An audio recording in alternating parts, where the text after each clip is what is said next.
Hello friends, welcome to my channel Godavari రుచులు. ఈరోజు pakodi cheese balls prepare చేస్తున్నానండి. ఎప్పుడు మనం పకోడీలే ప్రిపేర్ చేస్తాం కదా, అలా కాకుండా కొంచెం డిఫరెంట్గా స్నాక్ రెసిపీ ప్రిపేర్ చేశాను. దీనికి కావాల్సిన పదార్థాలు, తయారీ విధానం చూద్దాం. శనగపిండి, వరిపిండి, ఉల్లిపాయ ముక్కలు, కొత్తిమీర, పచ్చిమిరపకాయ ముక్కలు, అల్లం ముక్కలు కట్ చేసి పెట్టుకోవాలి. ఇదిగోండి, ఇక్కడ నేను అమూల్ చీజ్ తీసుకున్నాను. మీరు ఏ చీజ్ అయినా తీసుకోవచ్చు. స్టవ్ వెలిగించి కడాయి పెట్టుకుని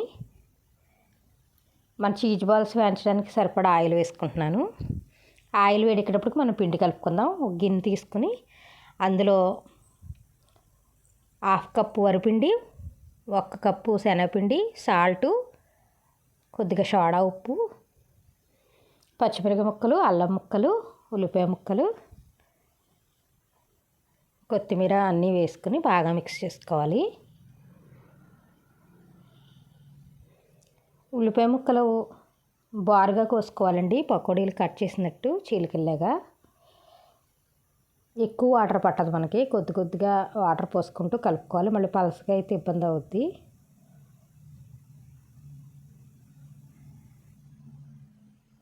కొంచెం కొంచెం పోసుకుంటూ గట్టిగా కలుపుకోవాలి. మన పకోడీ పిండిలాగానే కలపాలి. ఇదిగో చూడండి, ఇలా కలుపుకోవాలి. ఇప్పుడు పిండిని ఇలాగా ముద్దలాగా తీసుకుని ఇలా చేతిలో వేసుకొని ఇలా పలచగా చేసుకోవాలి. ఇప్పుడు దీనిపైన మధ్యలో చీజ్ పెట్టుకోవాలి. మీరు చీజ్ క్వాంటిటీ మీ ఇష్టం అండి, కొంచెం బాగా ఎక్కువ కావాలనుకుంటే ఎక్కువ పెట్టుకోవచ్చు. నేనైతే సమానంగా వేస్తున్నాను. పెట్టేసుకుని ఇలా మొత్తం మళ్ళీ రౌండ్ లాగా బాల్గా చేసేసుకోవాలి, రౌండ్గా. ఇదిగో చూడండి, అన్నీ అలాగే ప్రిపేర్ చేసుకుంటున్నాను. పిల్లలు ఇంక ఎక్కువ చీజ్ ఇష్టపడితే ఎక్కువ పెట్టచ్చు. నేనైతే ఎక్కువగా పెడతలేదు, నార్మల్గా సరిపడగా పెడుతున్నాను.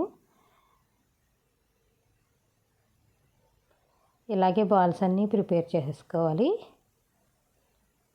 ఇదిగోండి, ఆయిల్ కూడా వేడెక్కింది. ఇప్పుడు మన చీజ్ బాల్స్ అందులో వేసుకుందాం. డీప్ ఫ్రై చేసేటప్పుడు మంట లో ఫ్లేమ్లో ఉండాలండి. హై ఫ్లేమ్లో పెట్టి చేసేసామంటే లోపల కుక్ అవ్వదు.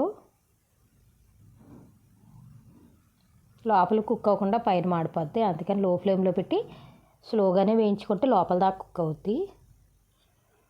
ఇగో చూడండి, చీజ్ బాల్స్ వేగిపోయి గరిటలోకి తీసేసుకుంటున్నాను. వీటిని ఒక ప్లేట్లో వేసేసుకుని నేను ఇంకా రెండో వైపు కూడా చేసి పక్కన పెట్టుకున్నాను. అవి కూడా వేసేసుకుందాం.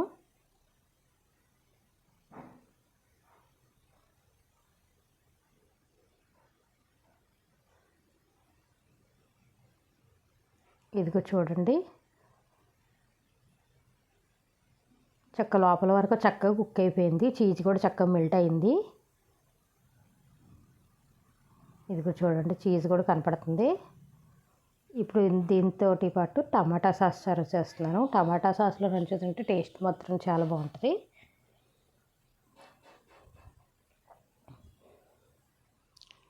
ఇదిగోండి, ఇలాగ ప్లేట్లో పెట్టుకున్నాము. మా ఛానల్ లైక్ చేయండి, షేర్ చేయండి, సబ్స్క్రైబ్ చేయండి.